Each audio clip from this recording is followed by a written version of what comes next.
selamat datang kembali di channel Luciana Rossi. Semoga teman-teman selalu dalam kondisi yang sehat ya. Di video sebelumnya yang berjudul Cara Mengatasi Kesulitan Finansial, aku sempat sharing bahwa aku sempat menjalani gaya hidup minimalisme. Dan beberapa aspek ternyata menyenangkan untuk diteruskan, jadi sekarang meskipun sudah tidak mengalami kesulitan finansial, aku tetap menjalani beberapa aspek tersebut. Dan di video ini, aku ingin berbagi sama teman-teman beberapa tips praktis yang mungkin akan cocok buat teman-teman yang pengen menyederhanakan hidup supaya nggak terlalu banyak yang dipikirin, pengeluaran-pengeluaran dan lain-lain. Terus ini juga menghemat waktu karena tidak disadari banyak keputusan-keputusan yang perlu kita ambil dan butuh waktu yang harusnya nggak perlu buang-buang waktu kita. Disclaimer dulu, aku bukanlah ahli minimalisme atau gaya hidup minimalis.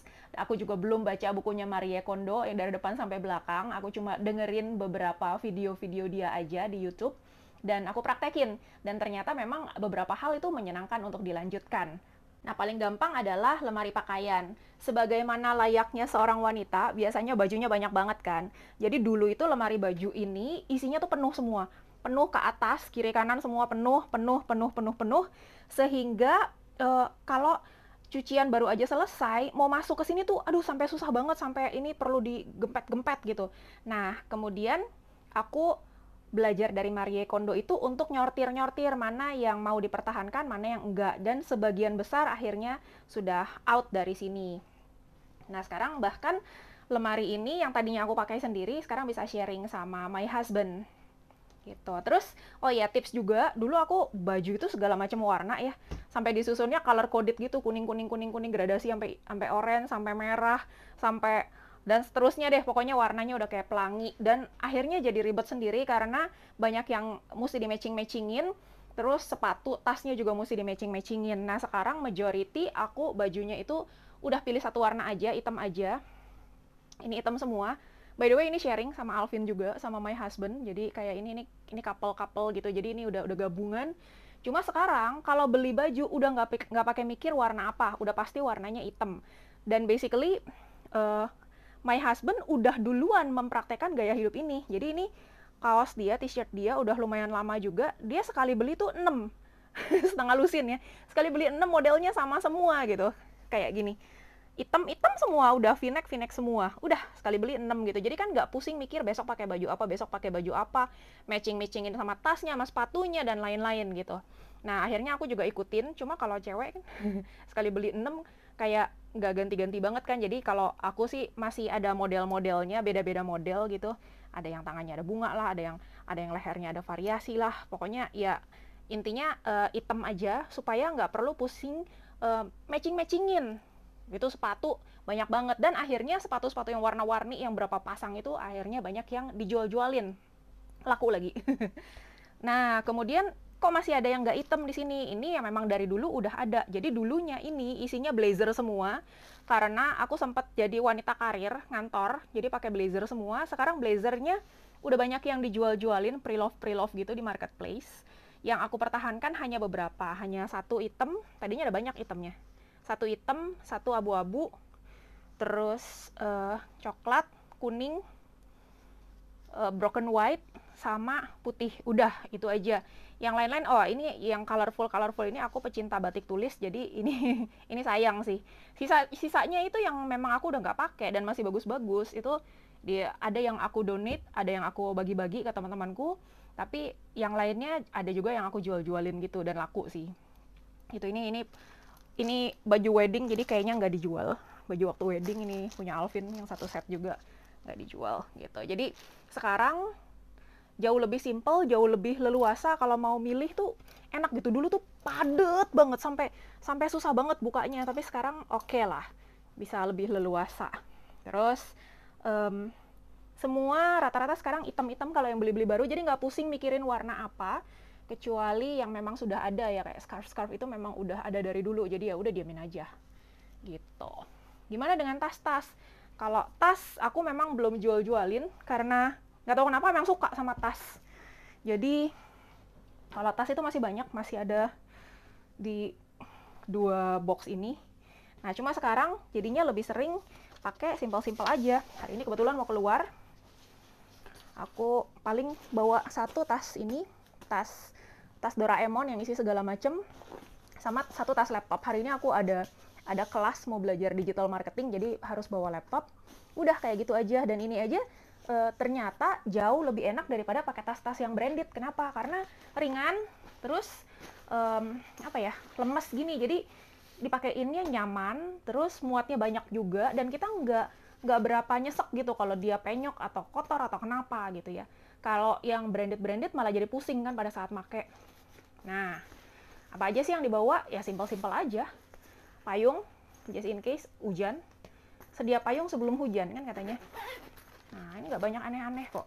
Cuma kita kemana-mana sekarang kan harus bawa sanitizer ya, atau tisu basah, dompet.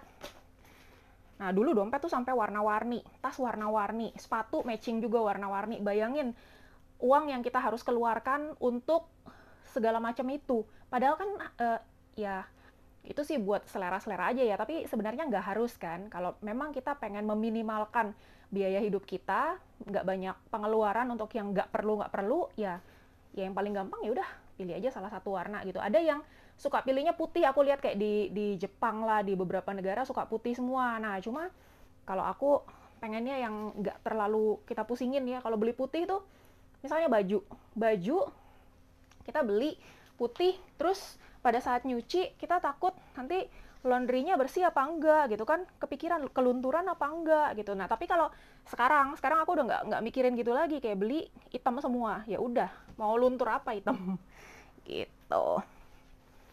Nah, ini simple-simple bawaannya. Nah, sebagai digital marketer, aku selalu bawa mikrofon. Mikrofonnya ditaruh di sini, mikrofonnya kecil, tinggal dijepit aja. Terus, nah ini juga selalu aku bawa-bawa gadget yang termasuk sangat penting. Ini earphone, jadi pada saat dalam perjalanan nggak buang-buang waktu, jadinya kita bisa dengerin Audible atau audiobook. Lumayan loh, macet di Jakarta tuh bisa berapa puluh menit. Nah, kayak apa sih mikrofonnya? Kayak gini. Gampang kan? Biar nggak cepat rusak dan nggak kebentok-bentok di mana-mana, ya udah dibawain casing-casing kayak gini. Ini tempat kartu-kartu, jadi nggak tahu deh teman-teman pernah dengar nggak sih katanya kalau kita bawa kartu-kartu kayak kartu kredit segala macam gitu tuh hati-hati, karena ada mesin yang bisa kayak cuma lewat doang, di scan, bisa dibajak gitu isinya. Jadi ini ada RFID-nya, katanya sih aman. Nah, yang ini nih peralatan makan. Jadi kalau in case kita mau ke coffee shop atau ke resto gitu ya, mau makan, kita nggak pakai peralatan makan yang disediain di sana, karena ya sekarang kan musimnya pandemi ya, jadi lebih jaga-jaga aja, lebih aman kita bawa sendiri. Nah, ini aku punya satu set, bawa punya Alvin juga satu set, beda warna, jadi ketahuan punya siapa. Ini bolpen. Satu pouch ini isinya segala macem, perintilan kecil-kecil. Jadi aku bawa suplemen kesehatan. Ngeri-ngeri ya ketemu orang batuk-batuk atau kayak sesak-sesak nafas gitu. Jadi ya udah hajar aja. Anytime kita bisa ada persiapan di tas. Terus perfume, aku perfume gak gede-gede, kecil aja kalau yang buat dibawa-bawa. Kaca. Nah, wanita harus selalu bawa cermin dong. Ini sebelum makan, ini penting loh, biofit nih. Jadi kalau mau makan enak, makan biofit dulu supaya gulanya nggak keserap, supaya lemaknya juga nggak banyak yang keserap ke badan kita. Udah itu aja yang dibawa, simpel kan? Yang paling berat dari minimalisme buat aku itu adalah menyortir buku-buku ini. Ini buku sampai saat ini memang nggak ada yang aku jual-jualin. Jadi dulu pada saat susah-susahnya mau bayar cicilan tuh berat, nggak tahu mau makan apa besok, duitnya nggak ada gitu kan, aku banyak jual-jualin kayak baju lah yang pre-love gitu, kemudian furniture yang nggak perlu. Dulu tuh banyak bangku-bangku, meja-meja gitu karena tim aku suka ngumpul di sini. Tapi sekarang kan pada nggak terlalu banyak yang ngumpul-ngumpul, jadi waktu itu dijual-jualin. Jadi lebih enak ke rumah tuh, jadi lengang, jadi lebih lapang, nggak sumpek. Nah, yang berat itu buku, karena segitu cintanya sama buku-buku, jadi ini kayaknya nggak bisa di minimalisme. Buku-buku yang baru-baru sih sekarang udah lebih banyak yang digital ya. Cuma buku yang fisik yang udah ada ya, ini sayang banget aku nggak rela untuk melepaskannya. tips minimalism ini menurut aku teman-teman nggak cuma bisa dipraktekin sama orang-orang yang lagi kesulitan finansial, tapi kalau misalnya rumahnya penuh banyak barang-barang yang ternyata seringkali nggak kepake gitu, kayak misalnya baju punya selemari penuh, padahal yang dipakai ya paling 10-20 biji, itu lagi, sisanya numpuk aja nggak kepake, kan ngapain penuh-penuhin kan? Jadi teman-teman mungkin bisa coba tips ini, siapa tahu teman-teman suka juga dengan gaya hidup seperti itu. Dan kalau buat aku pribadi, ini impact banget di waktu yang dibutuhkan untuk memutuskan sesuatu. Juga space, enak banget, lapang banget, setelah puluhan sepatu itu out, setelah puluhan atau mungkin ratusan baju itu out semuanya, kayak enak banget, lega sekarang, nggak sumpek. Dan ternyata yang dipertahankan itu aja ya memang nggak habis-habis gitu. Itu pun udah kelebihan kemana-mana. Cuma ada beberapa yang sayang ya, yang sparks joy, ada emosionalnya, jadi begitu dipegang kayak emang gue suka ini gitu, ya udah dipertahankan deh. Nah aku juga masih berproses, jadi memang setelah jalan 1 tahun, 2 tahun dan lebih, ada beberapa hal yang akhirnya aku realize ini sebenarnya gue nggak pakai, dan akhirnya mulai bisa ngelepasin lagi.